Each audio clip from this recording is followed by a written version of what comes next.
May adlaw mga kaigsunan. Ni ako sa dalang Arellano din sa Davao City. Kuresa palibot na ako. Kuresa gyud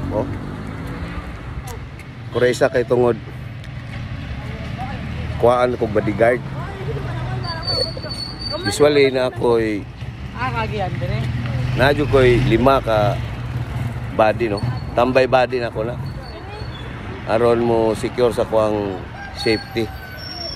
Pero ambot lang sa nakaon aning taga National Tambay Headquarters.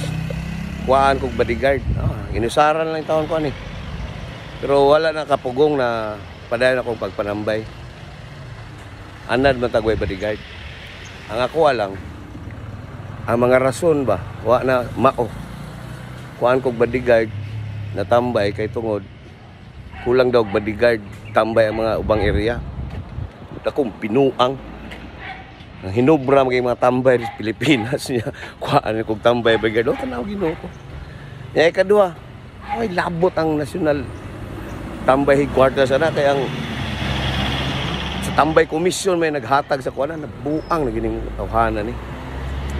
Pero sige lang mga kaigsunan kay kana pagkuhag kuan, wala di na makapaundang sa tuag tambay-tambay Unsa day sila? Kasi kayo sila way practice. Bagay, murag maayo mang tempo, wapo tambay itatag hangin ri guys kay kuan. Itatag hangin na tambayanan kay para power. Una-una ko kay ako biyay Vice President for Mindanao sa mga tambay sige lang sa atong mga kaigsunan tambay di lang kata magpa kawa og paglaom padayon ang atong pagtambay kay ang atong pagtambay kuan kini debosyon kini wa man ta nangayog